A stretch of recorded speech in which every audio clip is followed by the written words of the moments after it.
The autumn wind carved through the Canadian Rockies with a bitter edge that Marcus Thornfield barely noticed anymore. 15 years of isolation had made him intimate with every mood of these mountains, every shift in temperature, every shadow that danced across the snow-dusted peaks. His cabin sat nestled in a valley where civilization felt like a distant memory, where the scars of the crisis of 2039 couldn't reach him. Marcus split wood in the fading afternoon light, his axe rising and falling with practiced rhythm. Each swing was meditation, each crack of timber a reminder that he was still here, still breathing, still impossibly alive. At 42, his body carried the evidence of wars most people tried to forget. 3 nations had given him medals. 2 presidents had shaken his hand. 1 alien invasion had killed him for 73 minutes. He didn't like to think about those 73 minutes. The axe bit deep into a stubborn knot, and Marcus paused, wiping sweat from his brow despite the cold. His breath misted in the air, and for just a moment he thought he saw something shimmer in that mist, something that glowed with an otherworldly light, like the strange visions that sometimes haunted his dreams. He blinked, and it was gone. Marcus gathered the split wood, his mind wandering back to those final hours of the crisis. He'd been part of Task Force Sentinel, a small team assigned to evacuate civilians from Vancouver when the ships appeared. Not the massive destroyers that obliterated New York and Beijing, but something worse. Scout vessels that deployed creatures no human language had words for. Things that seemed to exist between states of matter, that moved through walls and flesh with equal ease. The evacuation had turned into a massacre. Marcus had watched his team fall one by one, their screams cut short as the creatures tore through them like they were nothing. He'd grabbed a little girl from her mother's corpse, carried her through streets that ran red with blood and black with something worse. He'd almost made it to the transport ship. Then one of them had found him. Marcus shook his head sharply, forcing the memory away. He didn't remember the pain. The doctors said that was a mercy. What he did remember was the silence afterward. The impossible, absolute silence of a place where sound had never existed, where time didn't flow but pooled like still water, where something vast and terrible had looked at him with eyes that weren't eyes and marked him with something that wasn't quite pain. When they'd brought him back after 73 minutes of clinical death, the crisis was ending. The alien ships were retreating. Humanity had survived, barely, but the world had changed forever. And Marcus Thornfield had changed with it. He stacked the wood beside his cabin and was reaching for the door when the sky tore open. There was no sound at first, just a wrongness that made his teeth ache and his heart race. Marcus spun, his hand instinctively reaching for a weapon that wasn't there, and watched as reality split like fabric. A seam of pure silver light carved across the twilight sky, widening until it was large enough to swallow mountains. Ship emerged. It was nothing like the vessels from the crisis. Where those had been dark and angular, predatory things that seemed to absorb light, this ship sang with it. Its hull looked like it had been carved from a single pearl, iridescent and smooth, covered in flowing patterns that might have been writing or art, or something beyond both. It descended without sound, without exhaust, without any visible means of propulsion, and settled in the clearing before Marcus's cabin with the gentleness of a falling leaf. Marcus stood frozen, his body remembering combat stances, even as his mind struggled to process what he was seeing. The ship's surface rippled, and a doorway appeared where none had been before. Light spilled out, warm and golden, and a figure descended the ramp that materialized beneath her feet. She was tall, easily 6.5 feet, with skin that seemed to shift between silver and pearl white, depending on how the dying light caught it. Her hair fell in waves of liquid starlight, literally glowing with soft luminescence. She wore robes that looked like they'd been woven from moonbeams and morning mist, and her eyes were the most striking thing about her. They were violet, deep, and infinite, and they held a sadness that made Marcus's chest ache just looking at them. But it was her face that stopped his breath. She was beautiful in a way that felt almost painful to witness, like looking directly at something too perfect for mortal eyes. Yet there was humanity in her features, something familiar and alien all at once. She stopped 10 feet from him, and when she spoke, her voice was like music played on instruments that had never been invented. "Marcus Thornfield," she said, "and how?" Hearing his name in that voice sent shivers down his spine. "I have searched 15 of your years to find you. I am Princess Seraphine of the Luminary Dynasty, heir to the Crystal Throne, keeper of the Starlight Archives." She paused, and her luminous eyes met his with an intensity that made him feel naked and exposed. "And I have come because the mark you carry is waking. The Voidborn are returning, and you are the only one who can stop them." Marcus's mouth went dry. The mark. He'd tried to forget about it, tried to pretend that whatever had touched him during those 73 minutes of death was just trauma, just his brain misfiring in the absence of oxygen. But deep down, he'd always known better. In his dreams, he still saw that place, the silent realm where sound was an impossibility and darkness waited with infinite patience. "Who are you really?" he managed to ask, his voice rough from disuse. "And why me?" Seraphine's expression softened, and she took a step closer. Marcus noticed she was trembling slightly, her hands clasped tightly together as if to keep them steady. For all her otherworldly beauty and regal bearing, she looked terrified.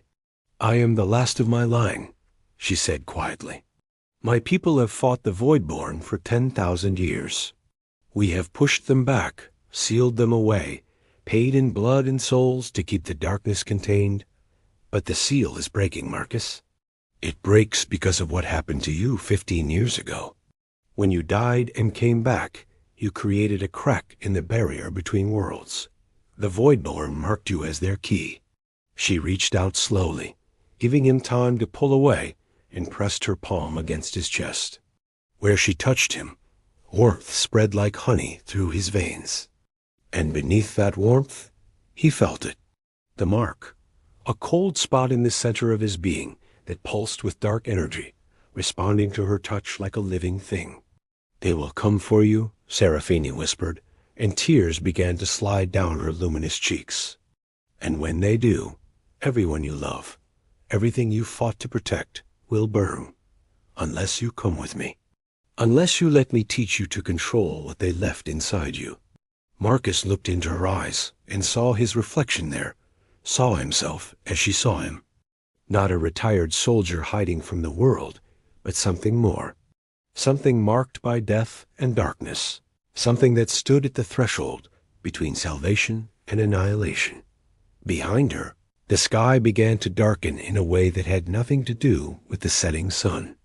Shadows gathered at the edges of his vision, thick and oily, moving with purpose.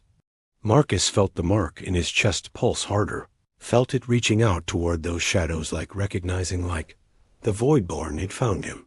Seraphine's hand tightened on his chest, and she looked back at him with desperate urgency. "Choose now, Marcus Thornfield.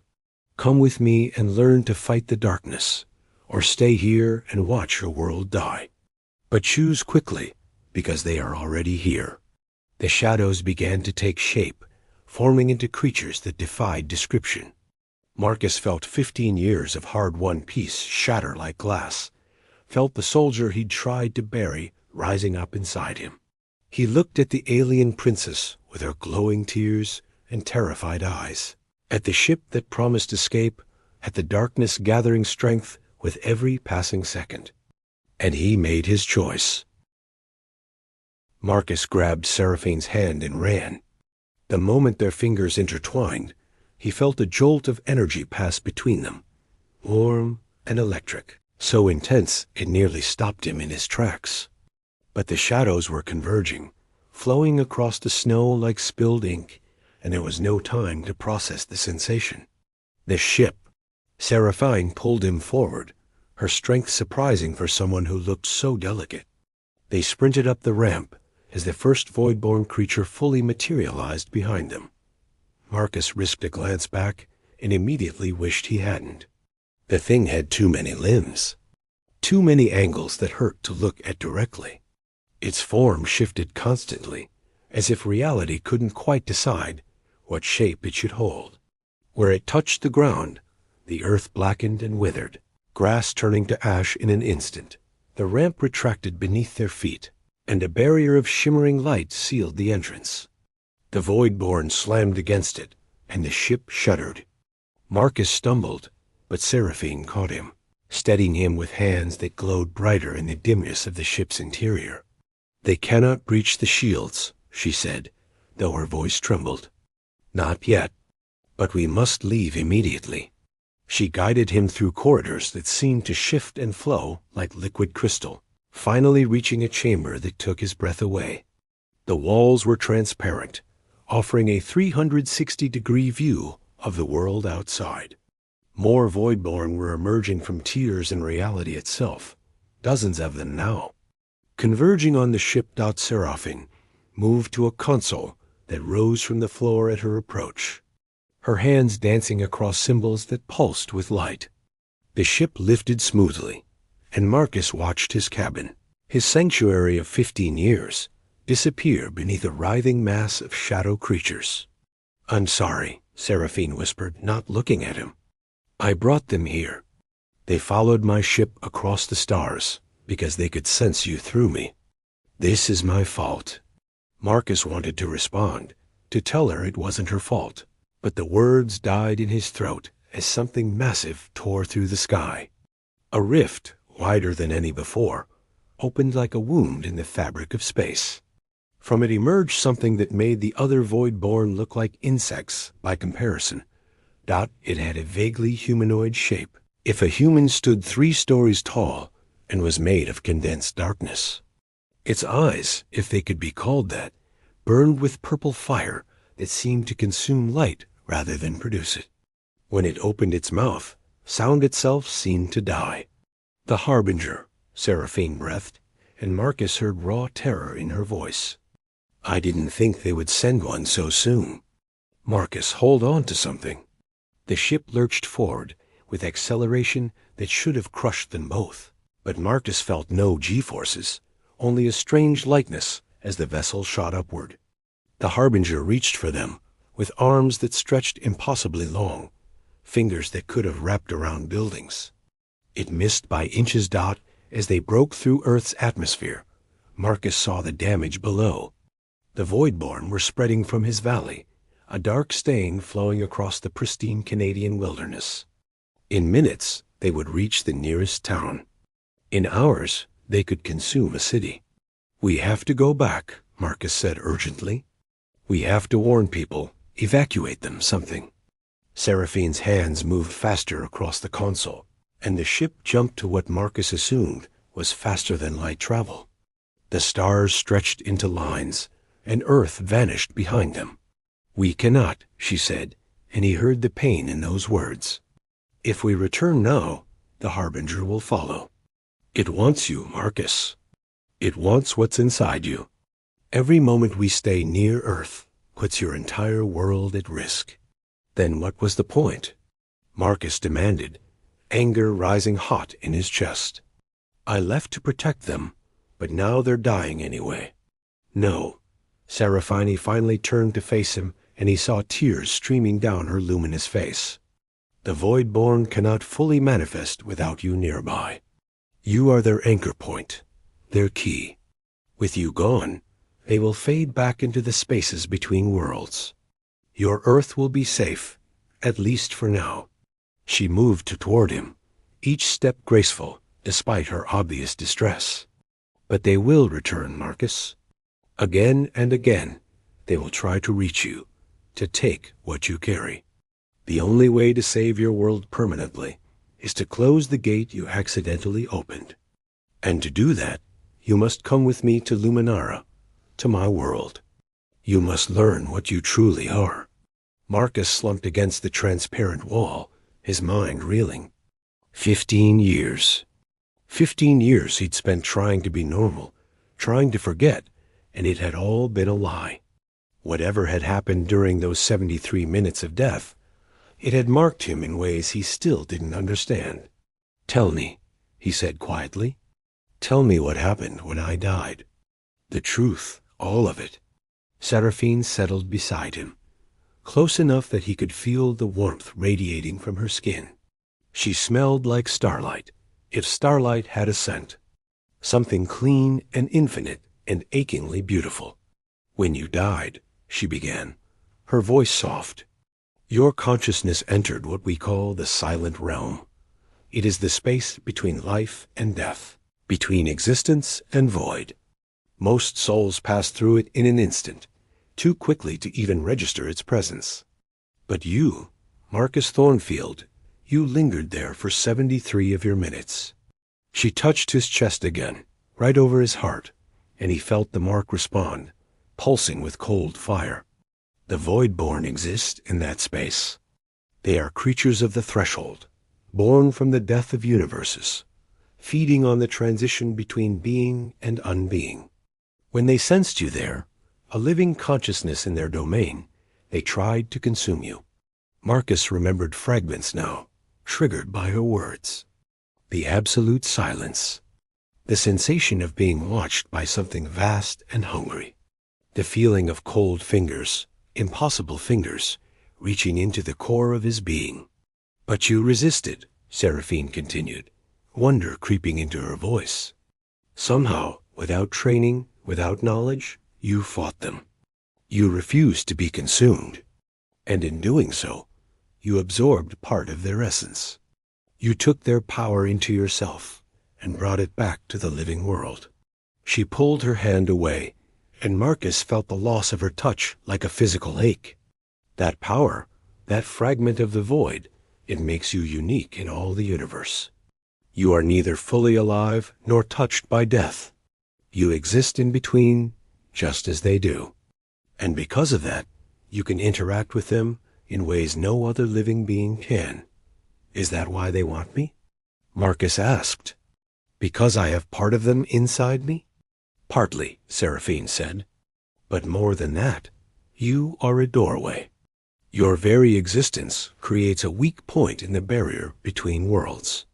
If they can take you, consume you fully, they can use that doorway to flood into your universe permanently. No more brief manifestations, no more limits. They would spread across every world, every star, every living thing, until all of reality became as silent and empty as their realm. Marcus processed this, the weight of it settling on his shoulders like a physical burden. And you? How do you know all this? Why did you come looking for me? Seraphine's expression shifted, becoming something complicated, a mixture of determination and sadness, and something else he couldn't quite name. Because I am like you, Marcus. I, too, have died and returned. She stood and began to remove the outer layer of her robes. Marcus started to protest, but she shook her head. I need to show you? You need to understand. Beneath the flowing outer garment, she wore a simple shift that revealed her arms and shoulders. And there, carved into her luminous skin in patterns of darker silver, were marks. Hundreds of them, maybe thousands, covering her arms, her shoulders, disappearing beneath the fabric. Every member of the Luminary royal line must undergo the trial of silence when they come of age, she said, her voice distant. We are killed, clinically, and sent into the silent realm. We are taught to navigate it, to resist the voidborn, to return with knowledge of that place. It is how we have fought them for 10 millennia, how we know their nature and their weaknesses. She turned, showing him her back, and Marcus's breath caught. The marks there formed an intricate design, beautiful and terrible, with a void black circle at the center, right between her shoulder blades. I died for 3 hours in your time measurement, Seraphine whispered. I was 16 years old. I saw things in that silence that still wake me screaming in the night. But I survived. I came back, and I was marked, just as you were, though my marks are visible where yours are not." She faced him again, and her violet eyes were bright with unshed tears. "When the seers detected your awakening 15 years ago, when they felt a new doorway opening halfway across the galaxy, I volunteered to find you, because I knew what you must be feeling. The isolation, the fear that you are going mad, the dreams that feel more real than waking life." Marcus found himself standing, moving toward her without conscious thought. "You understand," he said, and his voice cracked on the words. "All these years, I thought I was alone. I thought I was broken." "You are not broken," Seraphine said fiercely, reaching up to cup his face with both hands. Her touch sent warmth flooding through him, pushing back the cold of the mark in his chest. "You are marked, Marcus Thornfield. You are chosen. You are the first human to survive the silent realm and return. And that makes you precious beyond measure." They stood like that for a long moment, their faces inches apart, two people who had died and somehow found their way back, who carried darkness inside them but refused to let it consume them. Marcus saw his own pain reflected in her eyes, his own fear and desperate hope. The ship chimed softly, and Seraphine reluctantly pulled away. "We are approaching the gateway to Luminara," she said, her voice unsteady. "Once we pass through, we will be in my system, my home. But Marcus, you need to know something before we arrive." She returned to the console, and a holographic display materialized between them. It showed a planet, beautiful and blue-green like Earth, but covered in structures that looked like they'd been grown rather than built. Crystal spires reached into the clouds, connected by bridges of light. "This is Luminara as it was," Seraphine said. "And this is Luminara now."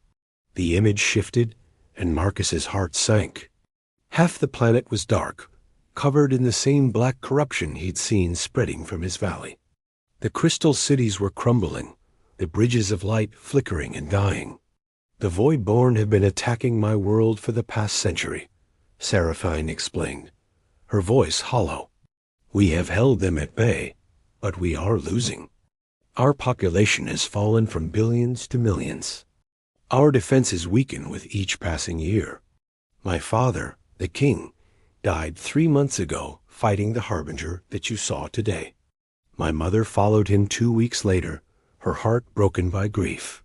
She looked at him, and in her eyes he saw not just a princess, not just an alien being, but a woman who had lost everything and was still fighting. "I am the last of the royal line, Marcus, the last who can enter the silent realm and return. If I fall, there will be no one left who can stand against them.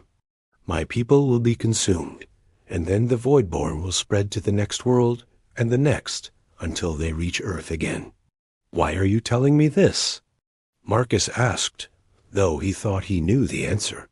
"Because I am asking you to fight for people you have never met," Seraphine said simply. "I am asking you to risk your life, to embrace the darkness inside you, to become something more than human.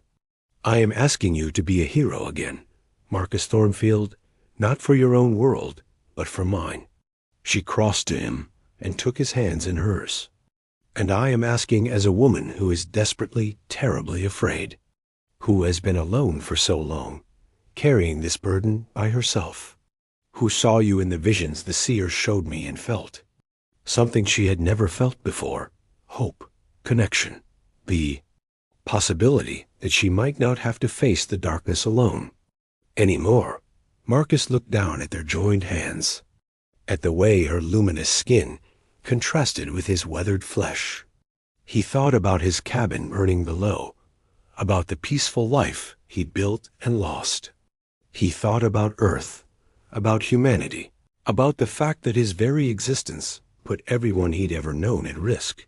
But mostly, he thought about the woman standing before him, about the marks on her skin and the terror in her eyes and the strength it must have taken to die for 3 hours and come back sane.